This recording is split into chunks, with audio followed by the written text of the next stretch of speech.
Hello mga ka-discovery, welcome to my channel.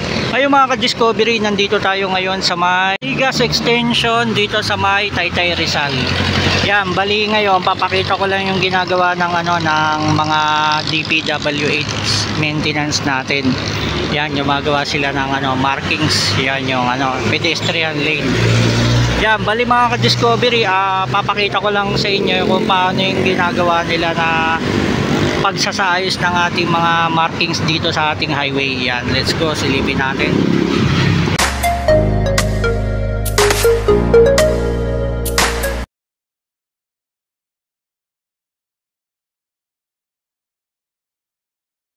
Yan, silipin natin kung paano yung paggawa nila ng markings.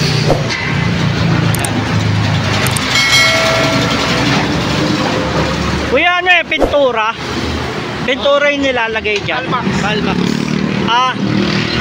Ano tawag?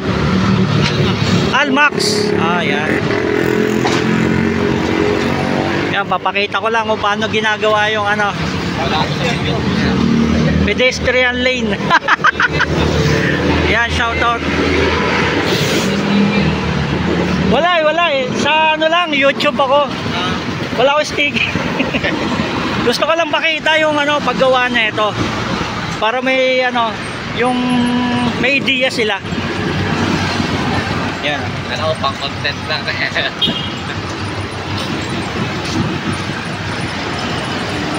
Yan. Uy, ano yung nilalagay na powder? Plastic tulo. Ayun Yung reflectorite. Yung Pinakalang siya sa gabi. reflectorize. Pagka nakita ko, pag sa gabi, yan. Liwanag. Yan. Yung nilalagay pala na powder para sa yung mapaliwanag sa gabi. Yan. Ayos Yan, merong apoy.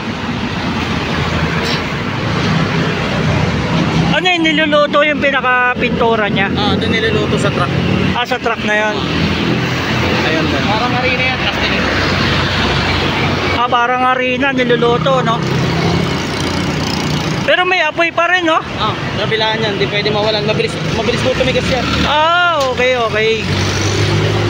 Mabilis pala tumigas pag hindi walang apoy, kaya niluluto na ron, tapos lulutuin pa rito para pag nilatagan nila diretso na matuyo. Ayan, pakita ko sa inyo. Ayan, first time ko makakita na ito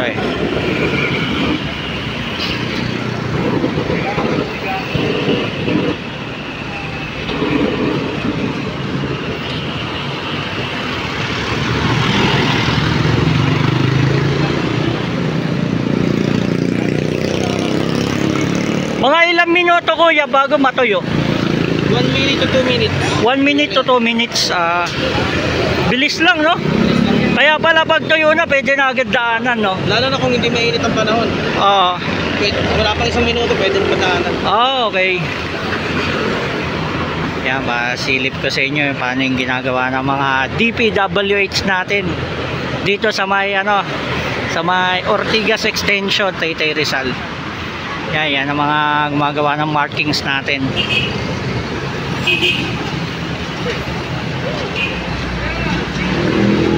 Yan yung banda rito na tapos na nila.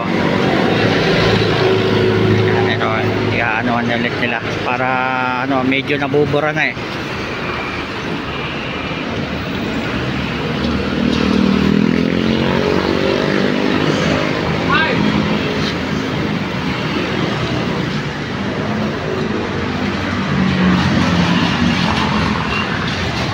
Ayun, sa may kabila naman sila mag-aano.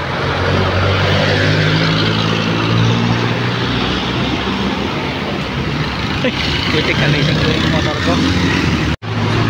Yan, nilalatagan na nila ng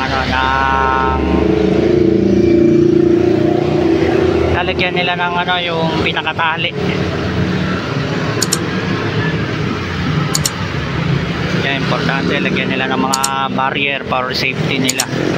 Yun, nilagyan nila ng ng linya. Yan, pinitikan nila dun sa para yung level ng linya Ayan, sinundan nila para magpantay dito.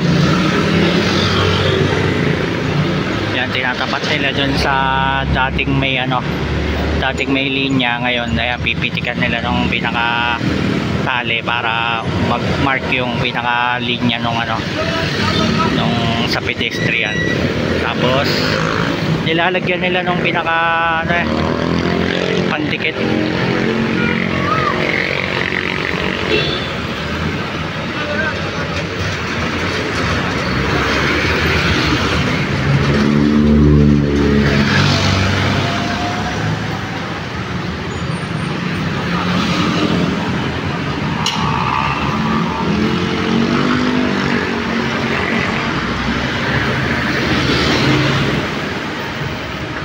Yan, para may idea ang ating mga kababayan kung paano ginagawa ng ating mga DPWH ang kanilang trabaho sa paggawa ng mga markings, kasi sa safety to ng natin, ng public, lalo na to pedestrian, importante to.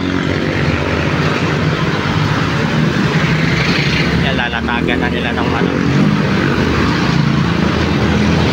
yung pinaka pintura, yung niluto nila. Ayun,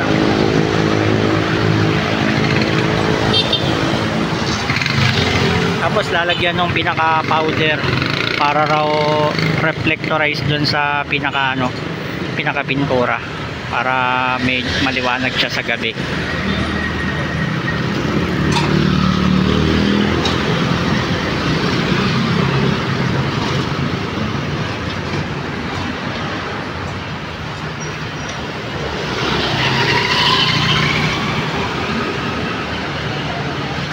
Merong apoy.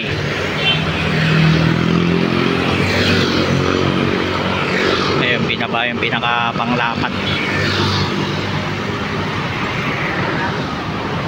Ayun, sabay sinusunod nila yung powder agad kasi mabilis matuyo yung pinaka pintura. 1 to 3 minutes tuyo na siya.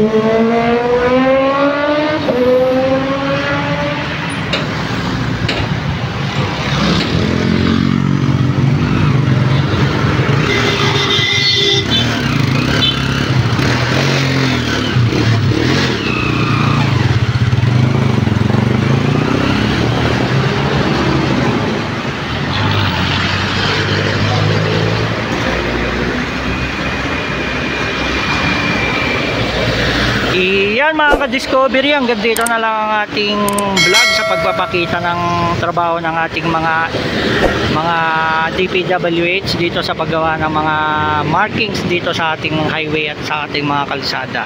Iyan, sana marami kayong natutunan sa ipinakita ko ngayon. Hanggang dito na lang, sa muli. Thank you for watching.